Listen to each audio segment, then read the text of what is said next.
ઓમ સ્વામિનારાયણાય નમઃ. સ્વામિનારાયણ હરે. વચનામૃત ગરડા અંત્ય પ્રકરણનું 34મું. ભગવાનને વિશે જ વાસના રહ્યાનું. સ્વામિનારાયણ હરે. સંવત 1885 ચૈત્ર સુધી ત્રીજને દિવસ શ્રીજી મહારાજ શ્રી ગરડા મધ્યે દાદા ખાચરના દરબારમાં શ્રી ગોપીનાથજીના મંદિરને વિશે વિરાજમાન હતા ને સર્વે શ્વેત વસ્ત્ર ધારણ કર્યા હતા ને પોતાના મુખારવિંદની આગળ પરમહંસ તથા દેશ દેશના હરિભક્તની સભા ભરાઈને બેઠી હતી. પછી શ્રીજી મહારાજને શુકમુનિએ પ્રશ્ન પૂછ્યો જે ભગવાન વિના બીજા માયિક પદાર્થ માત્રને વિશે વાસના ન રહે ને એક ભગવાનને વિશે જ વાસના રહે તેના બે સાધન જણાય છે. એક તો ભગવાનને વિશે પ્રીતિ અને બીજો જ્ઞાને સહિત વૈરાગ્ય. એ બે સાધન છે. તે એ બે સાધન તો જેને અતિશયપણે ન વર્તતા હોય ને ભગવાનનો નિશ્ચયને વિશ્વાસ તો હોય એવાને પણ એક ભગવાનની જ વાસના રહે ને બીજા પદાર્થની વાસના ન રહે એવો ત્રીજો કોઈ ઉપાય છે?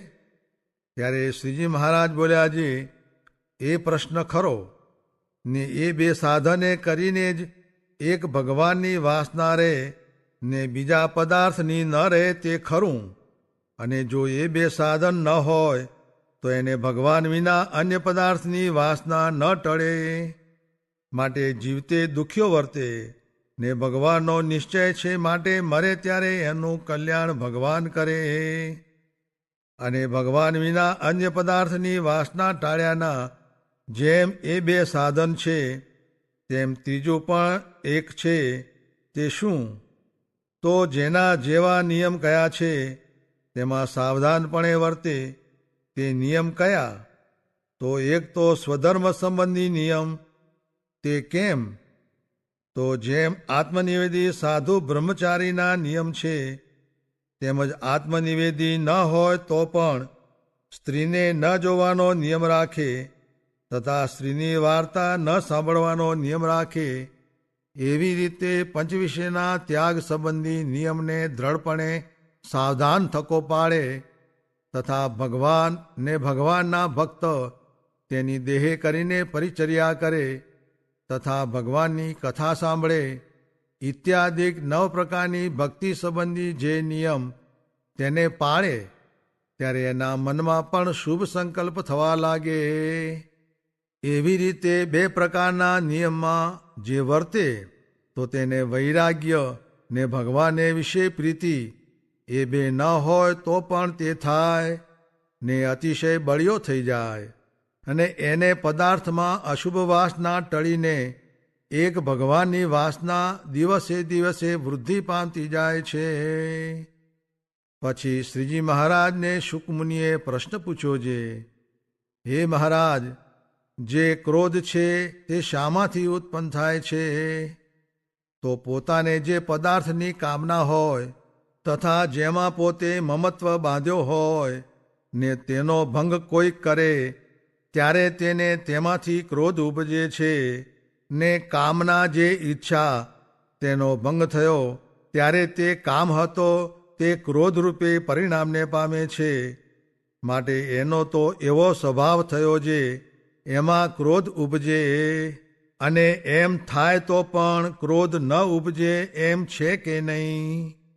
ત્યારે શ્રીજી મહારાજ બોલ્યા છે જે મોટા સાધુ છે તેમણે ભગવાનની આજ્ઞાએ કરીને અથવા શાસ્ત્ર દ્રષ્ટિએ કરીને મહાત્મ્ય જાણીને પોતાની ઈચ્છાએ કરીને અનેક જીવોને ધર્મ મર્યાદામાં રખાવવા ને ભગવાનને માર્ગે ચઢાવવા એવો શુભ સંકલ્પ મનમાં ઈચ્છો હોય ને તેમાં પ્રવર્ત્યા હોય અને કોઈક જીવ ધર્મ મર્યાદાનો ભંગ કરીને અધર્મમાં પ્રવર્તે ત્યારે તે મોટા પુરુષને તે જીવની ઉપર ક્રોધ ઉપજી આવે. કેમ જે પોતાનો જે શુભ સંકલ્પ તેનો તેણે ભંગ કર્યો માટે ધર્મ મર્યાદામાં રાખવાની શિક્ષાને અર્થે તેની ઉપર ક્રોધ કરીને તેને શિખામણ ન દે તો મર્યાદાનો ભંગ થતો જાય ને તે જીવનું સારું ન થાય. માટે એવી રીતે તો ક્રોધ થાય તે ઠીક ને એમાં કોઈ બાદ નહીં. કેમ જે એવા માર્ગમાં જે મોટા સાધુ પ્રવર્ત્યા તેને આશરીને હજારો માણસ રહ્યા હોય તેને કાંઈક રીસ કરીને કહ્યા વિનાનું કેમ ચાલે? અને ક્રોધ તો ત્યારે ન થાય જે જેમાંથી ક્રોધ થાય તેનો ત્યાગ કરી દે અને એકાએકી વનમાં ફરતો રહે ત્યારે ક્રોધ ન થાય. પણ એમ તો એમનાથી કેમ કરાય? કેમ જે એમણે તો અનેક જીવને વાર્તા કરીને ભગવત સન્મુખ કરવા ને તેનું જે કલ્યાણ થાય તેનું જે મહાફળ તે શાસ્ત્ર દ્રષ્ટિએ કરીને સમજ્યું છે. તથા એવી રીતની જે ભગવાનની આજ્ઞા તેનું મહાત્મ્ય જાણ્યું છે. માટે ક્રોધ થાય તોય પણ એ જે પોતાનો શુભ સંકલ્પ તેનો ત્યાગ કરે જ નહીં. અને વળી જેને કોઈક મોટા સાધુ સંગાથે હિત થયું હોય ને તેને વિશે પોતાના કલ્યાણ થવારૂપ સ્વાર્થ માન્યો હોય ને એમ જાણતો હોય જે આ સાધુથી જ મારું સારું થશે એવો જે હોય તેને ક્રોધનો સ્વભાવ હોય તો પણ તે મોટા સાધુ ઉપર એને કોઈ દિવસ ક્રોધ ન થાય ને એ ક્રોધને મૂકી જ દે. એમ પણ ક્રોધ જાય છે. અને પદાર્થના લેણ દેણ સારું તે તુચ્છ પદાર્થને અર્થે જે સાધુ સંગાથે ક્રોધ કરે છે તેને તો સાધુનું મહાત્મ્ય તથા સાધુનો જે આવી રીતનો માર્ગ તે સમજાયો જ નથી. ને સમજાયો હોય તો તુચ્છ પદાર્થ સારું ક્રોધ કરે નહીં. અને બુદ્ધિવાન હોય સમજ્યું હોય ને તુચ્છ પદાર્થ સારું સાધુ સંગાથે ક્રોધ કરે તો તેની બુદ્ધિ રાજાના કામદારના જેવી વ્યાવહારિક જાણવી. પણ સાધુપણાની બુદ્ધિ એને આવી જ નથી એમ સમજવું. ઇતિ વચનામૃતમ. એ રીતે ગઢડા અંત્ય પ્રકરણનું 34મું વચનામૃત જે તે થયું. જીવન શુદ્ધિ. સ્વામિનારાયણ ભગવાનની જય. અક્ષર પુરુષોત્તમ મહારાજની જય. ગુણાતીતાન સ્વામી મહારાજની જય. ભગતજી મહારાજની જય. શાસ્ત્રીજી મહારાજની જય. યોગીજી મહારાજની જય.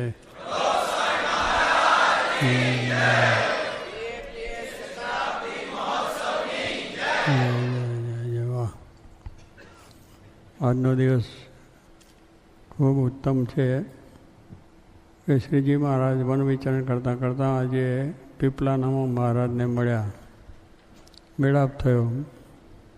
એવો સુંદર પવિત્ર દિવસ છે અને એનો લાભ આપણે અહીંયા બેઠા આજે લઈએ છીએ. હમણાં વિવેક સાગર સ્વામીએ જે વાતો એકધારી કરી આપણને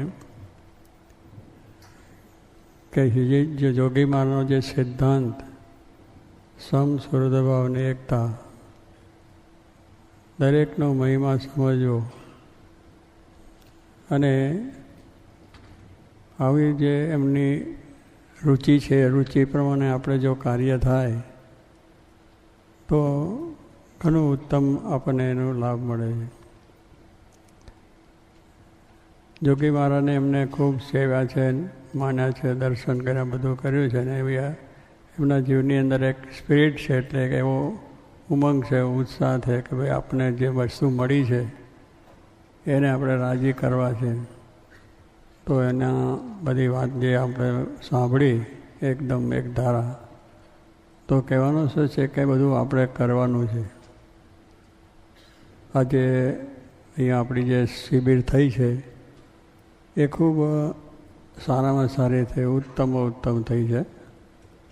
કારણ કે બધાએ એક ધ્યેય પહેલેથી નક્કી કરેલો છે કે અત્યારે આ શિબિર થાય અને આપણા બાળકો, આપણા ભક્તોને બધાને એનો ખૂબ લાભ થાય અને આપણો સત્સંગ વધે. એટલે સંતો અને એના બધા કાર્યકર્તાઓ, નાના મોટા ભાઈ બધા એક જ શ્રદ્ધા હતી તો જો એક રુચિ, એક વિચાર, એક સંપ હતો તો બહુ સુંદર આયોજન થયું અને કાર્ય થયું. બધાને ખૂબ સુંદર સારો લાભ પણ મળ્યો. કથા વાર્તાનો અને જે કાર્ય કરવા માટે આપણે ભેગા થયા હતા એ કેમ એમાં આગળ વધી શકીએ, કેમ વધારે બીજા માણસોને લાભ મળે, એ પણ આપણે બધાના જે વિચારથી થયું એ એમાં મહારાજ, સ્વામી, શાસ્ત્રીમાં, જોગીમાં બધા રાજી થશે. અને એ જ કરવાનું છે આપણે, કે આપણું બધું બંધાર્યું મૂકીને, આપણો મમતા મૂકીને આપણે બધાને એક સાથે મળીને એક રુચિથી કામ કરીએ તો એમાં ભગવાન રાજી થાય. પણ જુદા જુદા વિચારો હોય તો ના. મારા વાત કરી છે સ્વામીએ કે આ ખેડૂત લોકો ખેતી કરે છે અને કૂવામાંથી કોસ કરી પાણી કાઢે. હવે અહીંયા તમને એની ખબર પડે ને કોસ શું ને બધું, એટલે ઉપર ચાલ્યું જાય મારી વાત. પણ ખૂબ આપણે જેને શું કહે છે, કૂવો કહે છે ને તમે,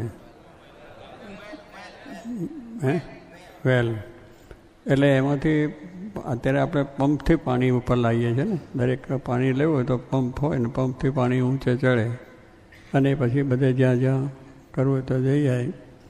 એમ તે ખેડૂતો ત્યાં દેશની અંદર છે એ પહેલાં એ જ રીતને કરતા હતા. કારણ કે આવા બધા ટેકનિક હતી નહીં, આવી બધી રીતના યંત્રો હતા નહીં, આવી બધી સગવડો નથી. એટલે કૂવામાંથી ખેડૂતને પોતાના ખેતરમાં પાણી પાવું હોય, ખેતર આખું પોતાનું છે ફાર્મની અંદર, અહીં ખેતરને એક ફાર્મ કહે છે બધા, એટલે ફાર્મમાં પાણી બધું જવું હોય દરેક ઠેકાને, છોડ દરેક વાવેલું હોય ને, તો પેલા પંપથી કરી અને એકબીજાની જરા પાઇપો નાખી હોય તો દરેક ઠેકાને પાણી જાય. એમ ખેડૂત લોકો ત્યાં એક કોષ કે ને એટલે મોટો પતરાનો એવો હોય, કેટલો ચામડાનો પણ હોય, અને આટલું આટલું દોયડું મોટું ઝાડું હોય, એટલે કોષ જે છે એની સાથે બાંધ્યું હોય, અને બીજા બે બળદ આવા હોય, અને બળદના છે એવું, અને એને પછવાડે પેલો કોષનું જે મોટું દોયડું હોય અને એને નાખીને બેની વચ્ચે ખીલી નાખી દે એટલે બેનો સંબંધ થઈ ગયો. એટલે બળદ ચાલે એટલે પેલો કોષ તણાય, એટલે કોષ પાણીમાં નીચે જાય, ત્યાં ભરાઈ જાય, અને ભરાય પછી પેલા બળદ ચાલે ત્યાં પૈયું હોય, એટલે બળદને જવા માટેનું જે પેલા દરવાજા જે સુધીનું ઊંડો જેટલો હોય એટલું, અને ત્યાં બળદ આવે એટલે અહીંયા કોષ ઉપર આવી જાય. કૂવાની ઉપરનું જે થારું પાછું હોય એમાં પાણી પડે, અને એ પાણી છે પેલા ધોરિયા દ્વારા, એટલે શું પલ્લાઈન કેનાલ નાની નાની, પેલી મોટી કેનાલો હોય ને આ તો નાની કેનાલ હોય, એટલે એની અંદર પાણી જાય અને જે વાવેતર છે એને પાણી મળે. એમ પછી ઠલવાઈ જાય એટલે પાછો પેલો બળદ છે એ પાછા લાવે અને અહીં ઊભા રાખે, પાછો કોષ અંદર ગયો ભરાયો એટલે ફરી પાછો ભરવીને પાછો જાય. એમ આખો દાડો સ્વામી કહે છે મહેનત કરે ત્યારે વીઘું પાણી થાય. વીઘું પાણીમાં તમે એકરથી ઓછું થાય, 2.5 એકરનું એવું, 2.5 વીઘાનું એકર કહેવાય. એટલે 1 વીઘું એટલે એટલું પાણી આખો દાડો મહેનત કરે, કોષ કાઢે, ઠલવાય, કોષ કાઢે, ઠલવાય, અને એ બધું ચાલ્યા કરે. તો આખા દાડા મહેનતની શું થયું? 1 વીઘું પાણી, એકરે નહીં. એટલે કહેવાનું શું છે કે આટલી મહેનત કરે ત્યારે આટલું પાય. પણ જ્યારે ભગવાન વરસાદ કરે તો ત્યારે અમારા ગુજરાતમાં પાણી થઈ ગયું છે. બધા રાજ્યોની અંદર સમાચાર બધા આવે છે, 10 ઇંચ ને 12 ઇંચ ને 18 ઇંચ વરસાદ થઈ ગયો છે. દરેક નાના મોટા ગામ, સૌરાષ્ટ્ર આખું છે, કચ્છમાં આખું છે, ઉત્તર ગુજરાત, દક્ષિણ ગુજરાત, મધ્ય ગુજરાત, મહારાષ્ટ્ર છે, પછી રાજસ્થાન છે, મધ્યપ્રદેશ છે, ચારે બાજુ વરસાદ છે ને જાજો વરસાદ, નદીઓ રેલમછેલ થઈ ગઈ. હવે જો ભગવાન લીલા કરે તો પછી આખી પૃથ્વી ભીની થઈ જાય ને, આખી પૃથ્વીમાં વરસાદ થઈ ગયો તો બધા પાણી પડ્યું ને.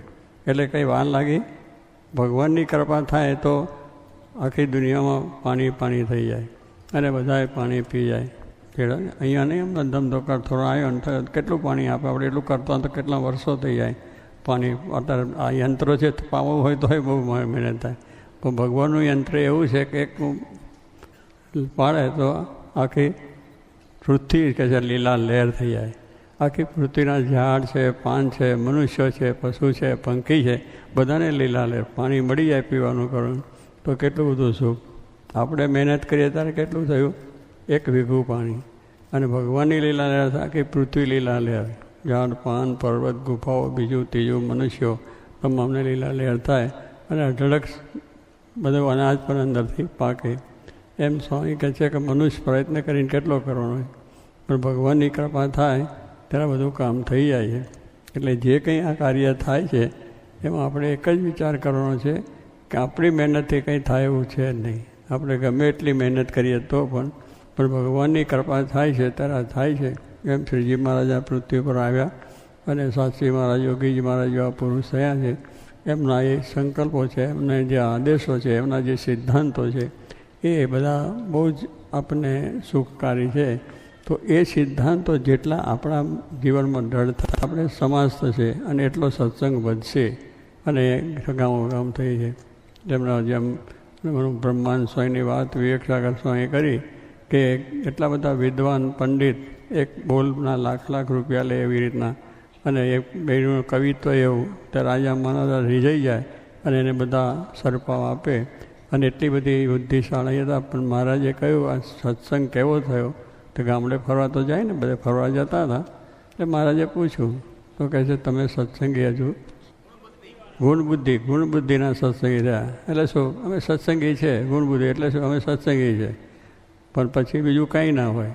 પણ સત્સંગીનું આ બધું હોય ત્યારે અમે સત્સંગી છે આવે, પણ એમાં સત્સંગમાં પછી બહારનું ખાવા પીવાનું ના હોય, બહારની પાર્ટીઓમાં જવાનું ના હોય, તારે સત્સંગી પાકા કહેવાય.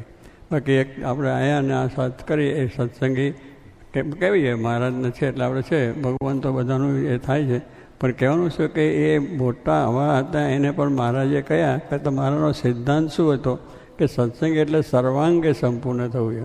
આપણા એક અંગની અંદર આંખમાં પણ સત્સંગ થાય, કાનમાં પણ સત્સંગ થાય, નાકમાં થાય, હાથમાં થાય, પગમાં થાય, આત્મામાં થઈ જાય, મનમાં બુદ્ધિ બધામાં સત્સંગ થાય કે ખરાબ માર્ગે જાય જ નહીં. બીજે કોઈ અરુચિ એના જીવમાં આવે ને કોઈ બીજો સંકલ્પ ના થાય. ગમે ત્યાં કામ કરવા વાંધો નથી. દેશમાં જાઓ, બધા અમેરિકા, બધા દુનિયામાં ફરો, પણ આપણો જે સત્સંગ છે એ મુખ્ય વસ્તુ રહેવો જોઈએ. ત્યાં જઈને પછી આપણે લપસી પડીએ કે ભાઈ મારો મિત્ર હતો ને મને કહ્યું કે ચાલ તારે હું સરખાઈ વહી ગયું અને મારે આપણને બધું ત્યાં આગળ થઈ ગયું. અને પછી આપણે બધા અત્યારે તો જવાન બધા ભણતા ગણતા હોય અને બધા ફરવા જાય, અને ફરવા જાય એટલે પછી શું જાય ત્યાં પેલું બીજું 2-3 પ્રકારનું થાય છે ને તમારે ફરવામાં. હે કેવું? હા, કેટિંગ ડેટિંગ બધી વાત કરે. હું તો જાણતો નથી. હા, તો અહીંયા આજે આ વખત આવ્યો તારે સમજો કેટિંગ ડેટિંગ શું કહેવાય. વાત કરે તારે ખબર પડે કેટિંગ ડેટિંગ. હવે એ કેટિંગ ડેટિંગ જો થતું હોય અને અહીંયા કંઈ અમે સત્સંગી છે ને આવીને બેસીએ કેવું લાગે? એમાં ભગવાન રાજી ના થાય. લોકો રાજી થશે, જે એવા રુચિવાળા છે રાજી થશે, પણ આપણે એને રાજી કરવા નથી આવ્યા. એવા તો કરોડો માણસો છે, પણ એ કરોડો માણસોને મૂકીને એક ભગવાનને રાજી કરીએ, જોગીમાને રાજી કરીએ તો ડંકો વાગી ગયો. આપણે બધાને રાજી કરવા આવ્યા જ નથી એટલું સમજી લો. આપણે આ સત્સંગ થયો છે તો કોઈને રાજી કરવા નથી. કામ કરવું, બધાને હળી મળીને વ્યવહારનું, સંસ્થાનું બધું જ કામ કરો, પણ જે આપણો સિદ્ધાંત છે, આપણા નિયમ ધર્મ છે એ બાંધછોડ ન કરો. એની અંદર તો નાશ થાય આપણાથી. એ કેટિંગ ડેટિંગ જે હોય તે એમાં શું બધું પછી એમાંથી આપણું બધું જીવન બગાડવાનું છે. આપણા મા બાપને કોઈ રાજી કરવાના છે, આપણા સમાજને નારાજી કરવાના છે, અને આપણે એમને બધા ફેરાય કરીએ થાકડા થઈને, એનો કોઈ અર્થ નથી. તો જો તમે બધાનું એટલા માટે છે કે આપણે હવે જોગી માનસ થયા, જોગી માનસ શિષ્યો થયા છે, ભગવાન સ્વામિનારાયણનો આશરો છે, તો એમનો સિદ્ધાંત છે, એમના નિયમો છે આપણે પાડવા જોઈએ. એટલે સત્સંગ એટલે કેવો પાક્કો સત્સંગ થવો, જીવનો સત્સંગ, દેહનો નહીં. દેહને તો ખાવા પીવા મળે એટલે બહુ સારો સત્સંગ, પણ દેહને ખાવા મળે એટલું નથી. જીવની અંદર થવું જોઈએ. એમાં બધું આ તો દુનિયાનું માન મળે કે ના મળે, આ બધું કામ કર્યું છે. તમને કોઈને માન મળ્યું હોય ના મળ્યું હોય તો એનાથી કંઈ આપણો સત્સંગ ટળી જાય? મળે કે ના મળે, આપણે તો ભગવાન રાજી થયા છે કે નહીં? ભગવાન બધે તમે જે સેવા કરી છે, જેને જે કરી છે, મહિમાએ સહિત ને ઈર્ષાએ રહિત. કોઈ જાતની ઈર્ષા રીવા, કોઈ ઈર્ષા ભાવ નહીં. આવો છે ને આવો છે ને આને આમ કર્યું ને આને આમ કર્યું એમ કરીને સેવા નથી કરી, મહિમાથી કરી તમે કે બધાને આપણે રાજી. આ બધા જ છે જોગી માર કહેતા, આ બધા મુક્તો છે. શું? બધા મુક્તો છે. આ બધા મુક્તો છે તમને દેખાય, પણ તમારી દ્રષ્ટિ આપણી થઈ નથી હજુ. આપણી દેહ દ્રષ્ટિ છે એટલે આવો છે અને આવો છે અને આમ કર્યું અને આમ કર્યું એ કરવા માટે આપણે સત્સંગમાં નથી આવ્યા. મોક્ષ માટે આવ્યા છે, કલ્યાણ માટે આવ્યા છે. તો કલ્યાણ મોક્ષ માટે આવ્યા છે એને એક જ નિશાન રાખવું જોઈએ, ભગવાન અને સદગુરુ જોગી મહારાજ, શાસ્ત્રી મહારાજ. એક નિશાન, અને એક જ નિશાન હોય કે એ રાજી કરવા છે. બીજા રાજી થયા કે ના થયા તો કોઈ નહીં. પણ કહેવાનું શું છે કે આગળના ભક્તો થઈ ગયા એને એક ભગવાનને રાજી કર્યા તો એનું શાસ્ત્રોનું નામ લખાઈ ગયું. ત્યારે એવી રીતે આપણે પણ આજે સત્સંગ ને બધું આ શિબિરો કરીએ છીએ, બીજું કરીએ. એનું કારણ શું છે કે આપણા જીવમાં સત્સંગ દ્રઢ થાય. બધી તો તમે ભણ્યા છો, ગણ્યા છો, બધી રીતનું આવડત છે, બધી રીતનું તમે સમજીને કરો છો, તો આવડત છે જ. પણ એ આવડતની અંદર અભિમાન રહે છે કે હું ડાયો છું, હું ભણેલો છું, હું ફલાનો છું, મારે આ કામ ના થાય, મારાથી આ ના થાય, મને આને કેમ કહ્યું, મને આને કેમ કહ્યું, આ આવો છે ને તેવો છે ને હું જ બધું કરું છું ને મારાથી જ થાય છે. આ બધું દેહ ભાવનો ભાવ. આપણે કંઈ જ કરતા નથી. એ કરતા મેં કહું ને, ભગવાનની દયાથી વરસાદ થાય તો લીલા લહેર છે. જે આ લીલા લહેર થઈ છે એમની કૃપાથી, એમની દ્રષ્ટિથી, એમના આશીર્વાદથી. એટલે આપણો જે મમત્વ મૂકી દેવાનું કે મેં કે બીજું ત્રીજું આની આગળ આવ્યા તો એવો સંભવ થયા. એટલે દરેક કેટલાકને એવું છે કે આ બધું કાર્યની અંદર હું ના હોત તો આમ ના થાય. આપણે કંઈ હોય કે ના હોય તો આ તો ભગવાનનું તંત્ર ચાલે જ છે, એનું કોઈ ભળી વાગ્યું નથી. આ દુનિયાના બધા કેટલા રાજાઓ આવ્યા ગયા, કેટલા બધા માણસો આવ્યા અને ગયા છે, પણ ભગવાનનું કાર્ય ચાલુ છે. ભગવાનનું કાર્ય ચાલુ ના હોય તો આપણે કંઈ કરી શકીએ એમ નથી. આપણે હાથ ઊંચો કરો એટલે ના થઈ શકે. થાય પેલું થઈ જાય છે ને, શું થાય છે? લકવો થાય તો શું થાય? અને પેરેલિસિસ થઈ જાય. એટલે તમે શું કરો? થાય છે. ભગવાનને કહેવાનું છું કે આપણી દ્રષ્ટિથી આપણે કંઈ કરી શકતા નથી. પણ પેલું આપણે અહમ આવી જાય તો અહમ છે એ આપણા માટે, આપણે તો દાસ થઈ રહ્યા સત્સંગમાં. દરેકના ગુણ ગ્રાહક દર્શી આવો. જોગીમાને કહ્યું કે દરેકમાં ગુણ જુઓ. જોગીમાને દરેકમાં ભગવાન દેખાતા હતા. બધામાં રામ, જ્યાં જુઓ ત્યાં રામજી. દૂસરો ડબાસો, દરેકની અંદર ભગવાન છે. નાનો હોય, મોટો હોય, ભણેલો હોય, અભણ હોય, મૂર્ખ હોય, ગમે તે હોય, દરેકમાં મહારાજ. એ કોઈનો અવગુણ લેવાનો નહીં. સ્વાય કે થતા થાબડો હોય એનો મને અવગુણ નથી આવ્યો. આ એ શબ્દો વિચારવાના છે. એટલે સત્સંગમાં છે આ જો વિચારો લાગી કરીએ તો આપણો સત્સંગમાં ચડતો ને ચડતો રંગ રહે. આપણને આનંદ રહે, બીજાને આનંદ રહે, ત્રીજાને આનંદ, બધું રહે. એટલે આપણે આ બધી વસ્તુ છે. આ શિબિરો કરવાનું કારણ એ છે કે આપણામાં એવા ગુણ આવે જેથી કરીને થાય. તો એ પ્રમાણે આપણે આ તો જોગીમાનો સિદ્ધાંત કે દરેકમાં સારું જોવાનું અને મહિમાની દ્રષ્ટિ રાખવો કે સત્સંગમાં આવ્યા છે, બિચારાનું સારું થશે. ભલે અત્યારે આવો છે પણ આવ્યો છે તો સારું થશે જ. આપણે એનો અવગુણ ગાવાથી શું? અને સત્સંગમાં અવગુણ ગાઓ તો સત્સંગ વધે નહીં. તમે પહેલાંનું અવગુણ ગાઓ, પેલો તમારું ગાઓ, પેલો અહીં જાતો બધું આમ છે ને તેમ છે ને ફલાણું છે ને, સત્સંગમાં કોઈ જાણતા નથી ને આમને બધા મંડી પડ્યા છે ને પછી આને કાઢી નાખો અને આમ કરી નાખો અને આમ કરી નાખો. એ બધું કરવાયા. તમે પહેલું જુઓ પોતાનું. આપણે શું કરવા આવ્યા છે? આપણામાં કેટલા અવગુણ છે, આપણામાં કેટલી ભૂલો છે, એ ટાળવા આવ્યા છે. કોઈની ટાળવા આપણે નથી આવ્યા. કોઈનું જો આપણે તમે તમારી જો અંતરદ્રષ્ટિ કરો કે મારામાં કેટલી ભૂલ છે, હું કેવી રીતે વર્તું છું, મારાથી શું થાય છે, એ જોવા આવ્યા છે. એટલે આપણી જો અંતરદ્રષ્ટિ થાય તો આપણા ગુણ તળશે તો બધાને દિવ્ય લાગશે. તમને અહીંથી જે આપણામાંથી ભાવ તળી જશે તો બધા દિવ્ય લાગશે તમને. દરેક એવી રીતે વિચાર કરવાનો છે. દરેક મનુષ્ય, દરેક માણસે આ વિચાર જો આપણામાં અખંડ ચાલે તો વાંધો ના આવે. પણ આ તો પેલો આવે છે ને ભાઈ એની ભૂલ છે પણ આપણી ભૂલ કેટલી છે, એનામાં માન છે તો આપણામાં કેટલું ઈર્ષા હશે, ક્રોધ હશે, બધું છે કે નહીં. બીજાને કંઈક હશે તો આપણામાં બીજું હોય છે, પણ આપણામાં છે જ. તો એ બધું ટાળવા માટે આપણે સત્સંગમાં આવ્યા છે. એટલે આપણે સાફ થવા આવ્યા છે. અનંત જન્મનો જે પાપ છે, અનેક જાતના દોષો વર્ગ્યા છે, એ કાઢવા માટે આવ્યા છે. અને એ કાઢવા માટે છે એ આ સિદ્ધાંત જે આપણે મોટા પુરુષોના છે એને સિદ્ધાંત સમજીએ તો આપણે બધા દોષ ટળી જાય, સ્વભાવ ટળી જાય અને સારું થઈ જાય. પણ પછી મેલામાં મેલું કર્યા કરો. કપડું એક મેલું હોય ને પછી મેલાથી તમે ધુઓ તો શું થઈ જાય? એવી રીતે કહે છે ને. એક વખત વાત કરીએ છીએ કે એક વેશ્યા હતી. વેશ્યાને તમે જાણતા છે, એનું નામ તો અહીંયા શું કહેતા હોય. પણ એ બધા એવી એટલે બીજા પુરુષો સાથે એનો સંગ બધો રહે અને એને અહીંયા જે કહેતા હોય કે ખરું. પણ એને પોતાને એક દિવસ વિચાર આવ્યો કે હું ઘણા દિવસથી પાપ કરું છું, મારા પાપ ધોવા છે. એટલે પાપ ધોવા માટે એને બધા માણસોને જમાડવાનું કર્યું. એની નાદ ભેગી કરી. એના વેશ્યાની નાદ હોય. પાપીને શું કરે? બીજો પછી સ્વચ્છ હોય તો બીજાને સ્વચ્છ કરે, પણ મેલો માણસ મેલાને શું કરે? પણ એ તો પાપી જ હતી. એને થયું બધી નાત ભેગી એના જ વેશ્યાઓ ભેગી કરી. અને જમણવાર થયો. જમણવાર થાય એટલે જરા પાણી આઠું બાઠું મેલું તો ગટરમાં જાય ને પેલી નેર. એટલે પછી એક સંન્યાસી મહાત્મા આવ્યા. સંન્યાસી મહાત્મા એટલે પોતાનું કપડું હતું તે પેલા ગટરનું પાણી છે ને એમાં લઈ અને ધોવે. આમાં પાણી બોરે પછી આમ ધોવે. પેલી ભાઈ કરો આ તો મેલું છે ને મેલું ધોવો તો એ સ્વચ્છ નહીં થાય. તો કે તું કરે છે તારું જોઈને કરું છું કે તું છે નાત કેવી છે, તારો પાપથી ભરેલી છે અને તારી નાતે પાપથી ભરેલી છે. આ એને તું જમાડીશ રમાડીશ પુણ્ય કરે તારું પાપ ધોવાનું છે એમ કહેવાનું છે કે આપણે આપણો પાપ ધોવા આવ્યા છે, બીજાનું ધોવા આવ્યા જ નથી. એક સંકલ્પ કરીને કામ કરું કે કોઈ નહીં અને બધાનો ગુણ ગ્રાહક થવું કે ભાઈ સારા છે બસ આજ નહીં તો કાલે સુધર, કાલે નહીં તો બીજે જન્મે સુધરે. આપણે છે ઉતાવળ છે પહેલું આપણું કરી લો. લવોનો બાદશાહ 2 જણા હતા. તે લવાને લવો બહુ ડાયો હતો અકબર બાદશાહના વગરનો.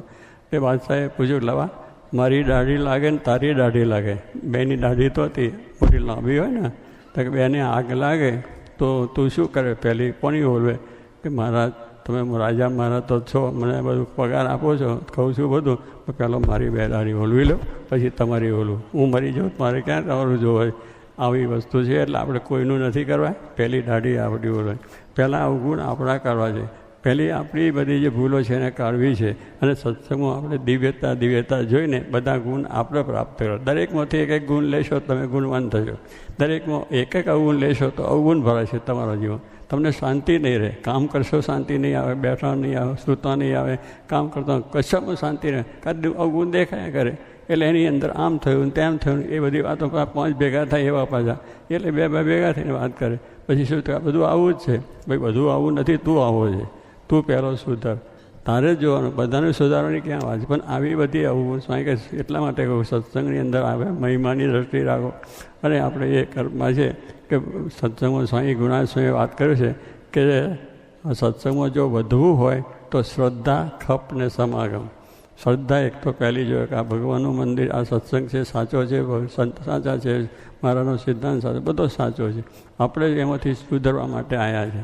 એટલે શ્રદ્ધા પહેલી તો જો વિશ્વાસ જોઈએ કે આ જે છે સાચું છે, મહારાજે કહ્યું એ સાચું છે, શિક્ષાપત્રી સાચી છે, વચનામાં સાચું છે, સત્યમાં જોગીમાં જે કહ્યું અક્ષર પુરુષોનું જ્ઞાન સાચું છે, એ પહેલી તો શ્રદ્ધા જોઈએ. અને શ્રદ્ધા હોય તો સેવા થાય. શ્રદ્ધાને પાછો ખપ જોઈએ.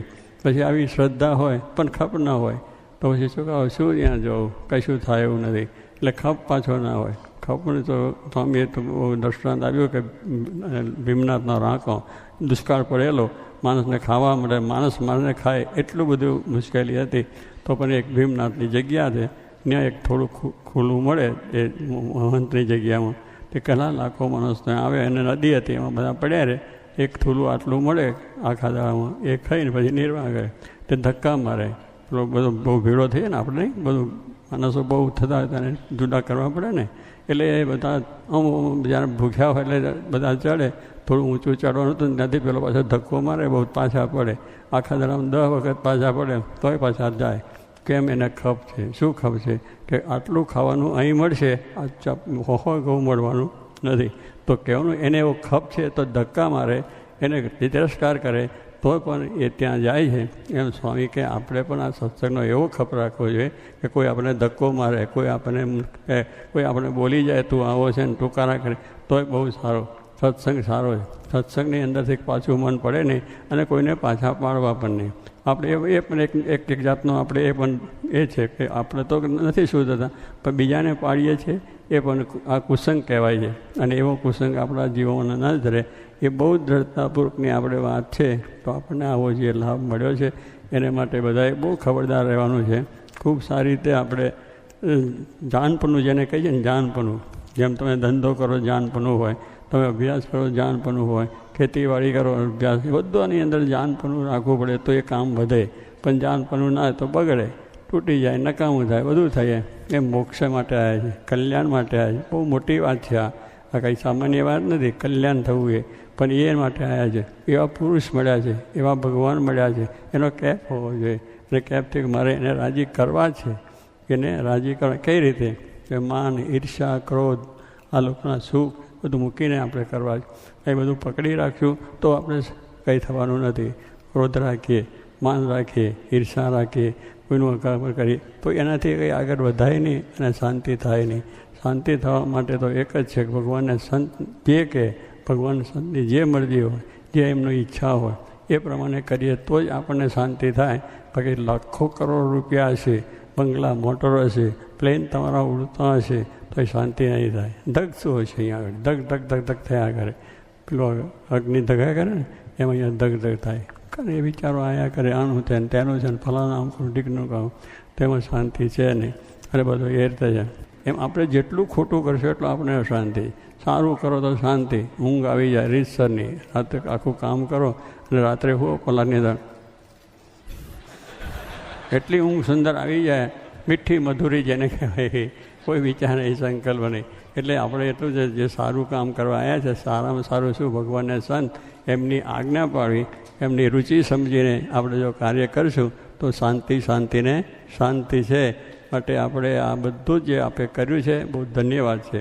મેં બહુ રાજી પણ થયા છે કે સરસ રીતે આખી વ્યવસ્થા થઈ છે અને બહુ સુંદર રીતે તમે ખટકો રાખીને એકબીજાનો મહિમા સમજીને આ કાર્ય કર્યું છે. અને સર આપણો આખો સમયો બહુ શોભી ગયો છે અને બધા ખૂબ લાભ પણ મળ્યો છે. પણ આ લાભ છે એની જોકે મારે કહેતા ને કે આપણે પાછું ભંભલી ભરી જવાની. એટલે આજે અહીંયા વાતો થઈ છે. ભંભલી એટલે પાણી, આપણે જગ હોય ને, જગનું પાણી ભરો ને એમાં બેસવા. કેટલા ખેડૂત લોકો એને ભંભલી કહે, એટલે માટીની બનેલી હોય. એટલે જોગીમાં કે ભંભલી ભરી લેવાની.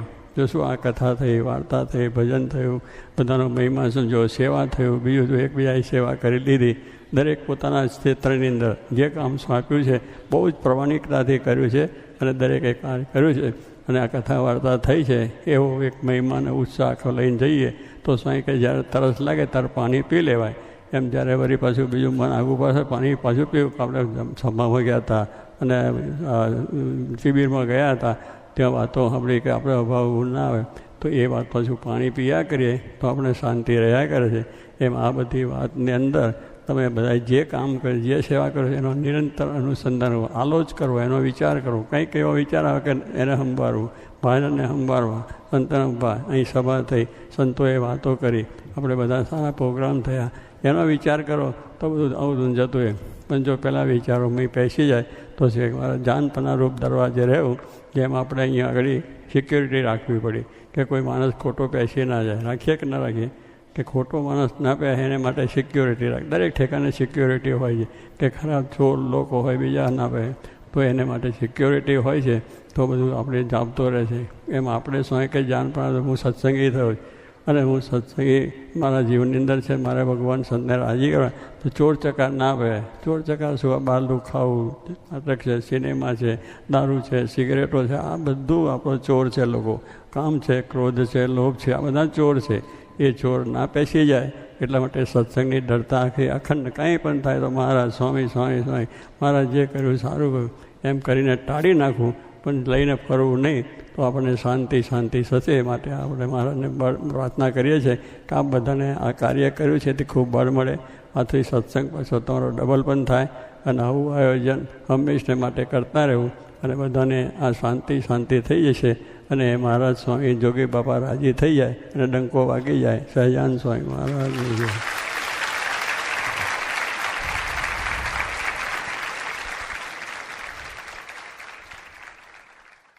સ્વામિનારાયણે સ્વામીએ વાત કરી જે કર્મ વિપાક નામે ગ્રંથ છે તે મહારાજે વંચાવ્યો હતો.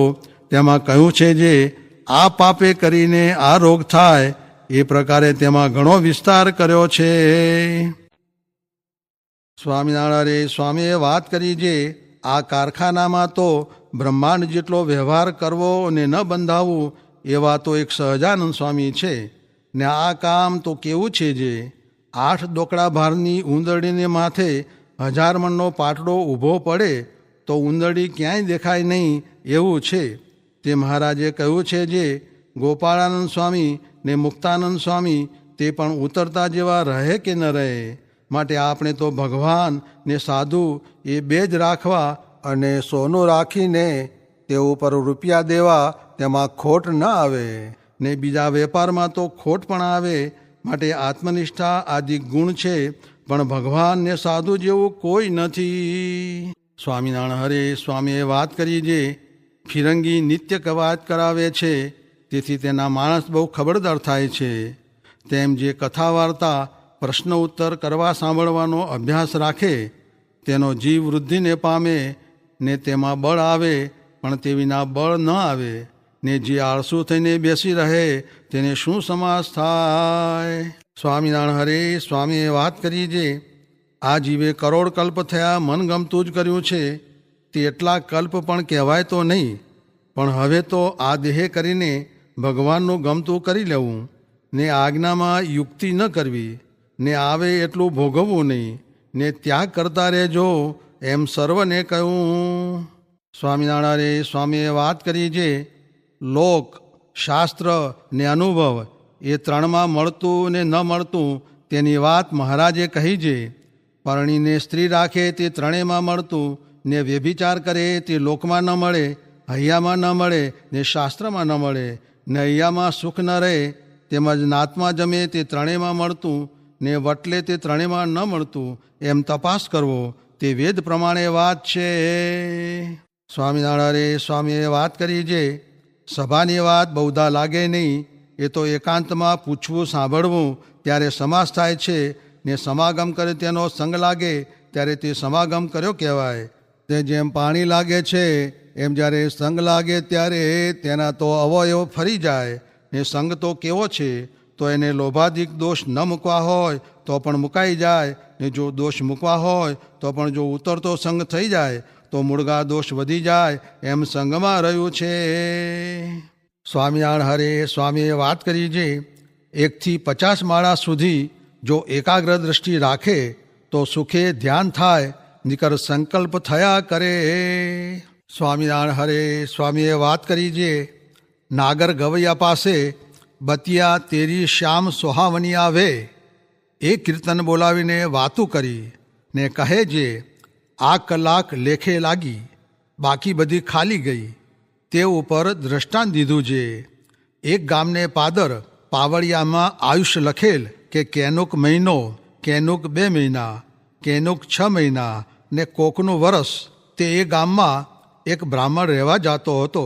તે વાંચીને પાછો વળ્યો ત્યારે માણસે કહ્યું છે એમ નથી, આ તો જેણે આ ગામમાં જેટલી ઘડી ભગવાન ભજેલ ને ભગવાનની કથા વાર્તા સાંભળેલ તે બધી ઘડી ભેળી કરીને જેટલી થઈ તેટલી જ આવરદા પાવડિયામાં માંડી છે. કેમ જે બાકીની તો એળે ગઈ છે. એમ આપણે પણ એવું છે જે જેટલી ઘડી ભગવાન સંબંધી થયું એટલી જ ઘડી સાચું છે. ને કામમાં, ક્રોધમાં, લોભાદિકમાં જેમાં જેટલી કસર અહીં રહેશે તેટલી ક્યાંક ટાળ્યા પછી ધામમાં જવાશે. સ્વામિનારાયણ હરે સ્વામીએ વાત કરી છે મુંબઈ જાય તો સત્સંગ થોડો ગાશે, ને તેથી મોસંબી જાય તો વધુ ગાશે, ને તેથી કાપકુરાન જાય તો સાબદો ઘાસી જાય. માટે ઘેર બેઠા રોટલા મળે તો વધુ સારું, આઘું જાવું નહીં, ને શેર પાટણ સેવવા નહીં, ને સુખ તો સત્સંગમાં જ છે. ત્યારે કોકે કહ્યું છે તમારી આજ્ઞામાં રહે તો? એટલે સ્વામી કહે હા, આજ્ઞામાં રહે તો સુખી થાય, ને આજ્ઞા બહાર પગ દે તો દુઃખ થાય. આજ્ઞા ને વચન એ બેમાં જ સુખ છે, અને તેમાં મોક્ષ પણ રહ્યો છે. જુઓ ને જાનકીજીએ આજ્ઞા બહાર પગ દીધો તો હરાણા, ને એક કડિયો કરાચી ગયો. તે ભારે કમઠાણ ઉઠાવીને ₹15,000 ભેળા થયા. પછી મેં અહીંથી કાગળ લખ્યો છે ભાગી આવજે, જાજો લોભ કરીશમાં. પછી ન આવ્યો. તેમાંથી શું એ થયું તે બધાએ ગયા, ને પોતે માંડ બાયડી છોકરા લઈને ભાગ્યો, એમ પણ થાય છે. સ્વામિનારાયણ હરે સ્વામીએ વાત કરી છે પુસ્તકમાં તો વાતું લખી હશે પણ કોઈને તે કામ આવી નથી. કાજે વચનામૃતની આખી પ્રતિઓ પાસે પડી રહ્યું, ને વળી ભણેલા તે પણ સત્સંગમાંથી ગયા છે.